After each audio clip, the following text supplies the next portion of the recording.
Actes des Apôtres, chapitre 15. Or, quelques personnes venues de Judée enseignaient les frères en disant : si vous n'êtes circoncis selon l'usage de Moïse, vous ne pouvez être sauvés. Une grande contestation et une dispute s'étant donc élevée entre Paul et Barnabas et eux, il fut résolu que Paul et Barnabas et quelques-uns d'entre eux monteraient à Jérusalem auprès des apôtres et des anciens pour traiter cette question. Étant donc envoyés par l'Église, ils traversèrent la Phénicie et la Samarie, racontant la conversion des gentils, et ils donnèrent une grande joie à tous les frères. Et étant arrivés à Jérusalem, ils furent reçus par l'Église et les apôtres et les anciens, et ils racontèrent toutes les choses que Dieu avait faites par eux.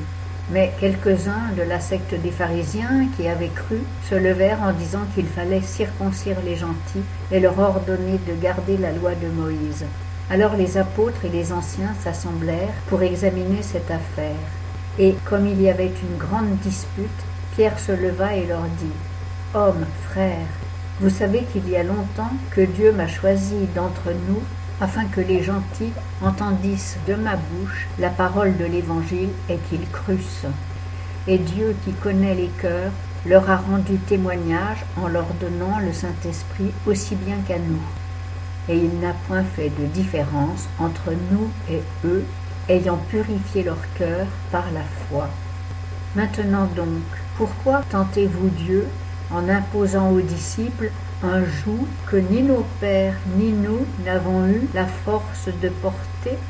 Mais nous croyons que nous serons sauvés par la grâce du Seigneur Jésus-Christ, de même qu'eux. » Alors toute l'assemblée se tut, et ils écoutaient Barnabas et Paul, qui racontaient quels miracles et quelles merveilles Dieu avait fait par eux parmi les gentils. Et après qu'ils eurent cessé de parler, Jacques prit la parole et dit : « Hommes, frères, écoutez-moi.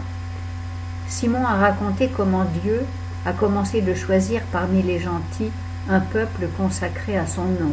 Et avec cela s'accordent les paroles des prophètes selon qu'il est écrit.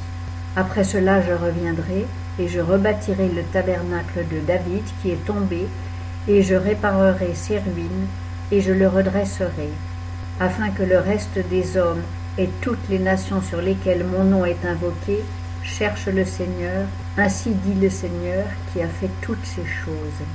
Toutes les œuvres de Dieu lui sont connues de toute éternité. C'est pourquoi j'estime qu'il ne faut point inquiéter ceux des gentils qui se convertissent à Dieu, mais leur écrire de s'abstenir des souillures des idoles, de la fornication, des animaux étouffés et du sang, car depuis plusieurs siècles, il y a dans chaque ville des gens qui prêchent Moïse dans les synagogues où on le lit tous les jours de sabbat.